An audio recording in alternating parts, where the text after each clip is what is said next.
Hi, I'm Rob. And I'm Rob. And this is Ask Rob and Rob.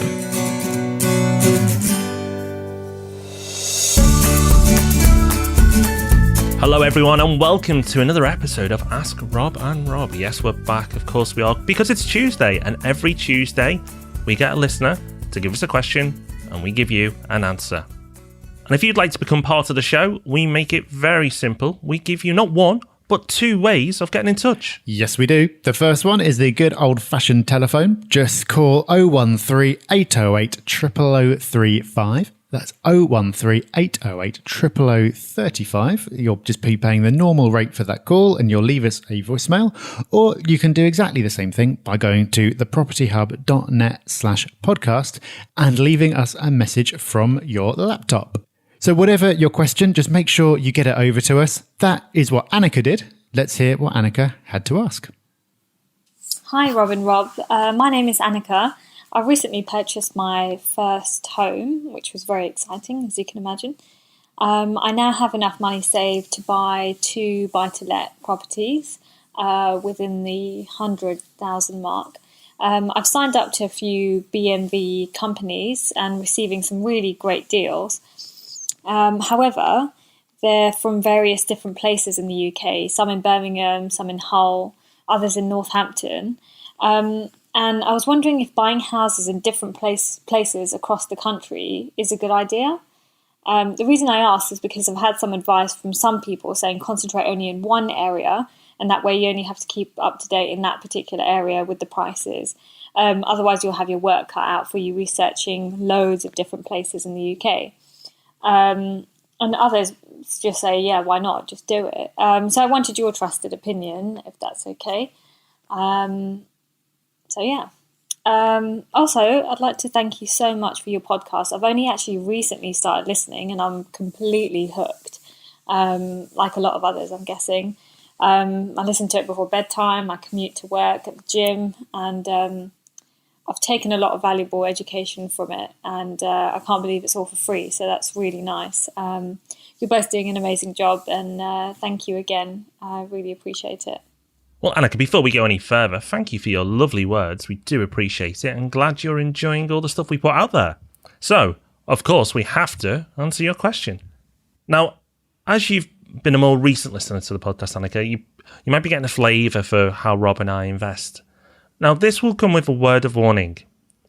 Lots of people will tell you what to do based on their own experiences. And that's fine. There's nothing wrong with that. But you have to ask, what is right for that person? Is it right for me? So Rob and I can tell you what we do and why, but you've got to decide whether that aligns with your beliefs, your viewpoints on investment, your tolerance to risk, etc. And are the pros big enough to offset the cons? Because there is no perfect strategy. So to give you an example, staying local, of course you can be a local expert. The downside is your local area or that one area the best place to invest? You might get lucky and it might be right now, but the chances of it always being the best place are remote to none. It's not going to happen. So that's why Rob and I invest all over the UK. We are open to looking at areas we feel make good buy-to-let investment sense. So we're looking for fundamentals. So infrastructure, investment, shops, transport links, all of those things that go to make a property attractive now and in the future. So it's not just a one-off. It's not a fad. It's not an area that's up and coming. It's strong already and it will continue to be in the future. Now, that means that because we spend our time on research rather than management, because we have all our properties managed and we outsource everything we do, we can allocate our time and resources into researching areas. And you'd be surprised with the amount of tools out there now. It's quite easy to become maybe not an expert, but fairly well up on most areas because there are so many tools. We live at a wonderful age where the internet gives you so much power. And then once you feel like you've made some good decisions on areas, the transport links, because you're picking areas with good transport links, hopefully, are easy to get to. You know, if you're in the southeast and you want to get to Liverpool or Manchester, the train takes 2 hours. Not a long time, especially if you're going to invest in property. You know, an odd day trip up here and there is no bad thing. So we spread our risk. We invest in multiple areas. So if one area does well, great. But if another doesn't do so well, then we're offset. And that's why We actually see it as lower risk by investing in multiple areas. Yeah, exactly. It's lower risk so long as you do the research to avoid the risk of making a not so good investment because of your lack of local knowledge. And I think it's worth having a quick word of warning about, you mentioned being sent really good BMV deals from multiple companies. It's really worth checking extensively that these deals really are good. And that's where it really comes down to you. There's no reason why you can't do it from afar. We see the benefits to doing that. That's what we do. You can do it too. But it does mean that you have to be very, very diligent with your research, because if somebody especially is putting an investment to you, they stand to gain if you go ahead with it. Therefore, they're not necessarily going to give you the most balanced picture of the pros and the cons. That is up to you to do.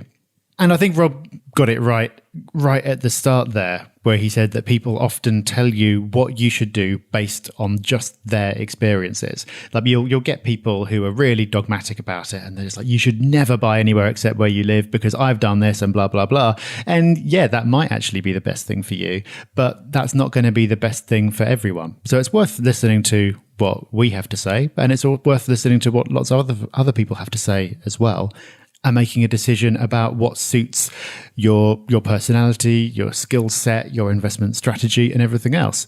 There are certain investment strategies where being local is almost a prerequisite. There are others where it doesn't particularly matter. It just depends what you want to do. So can you do well from investing in multiple different areas? Yes, we have. Can you do well by investing locally? Yes, lots of people do that as well. It's really completely up to you. We see it as lower risk from having the diversification. You might not. But there's one thing I can say for sure. Keep on listening to the podcast and you'll be just fine. That is the best piece of investment advice you can possibly get. I agree, Rob. Keep listening to the Property Podcast. And we make that very easy because we'll be back on Thursday, and we'll be back next week on Tuesday and Thursday, and then Tuesday and Thursday. See what we do? We keep going. And we will be back, as promised, with more information, more questions answered, more property goodness on Thursdays. But until all of that, take care, everyone. Have fun. Bye-bye. Bye-bye.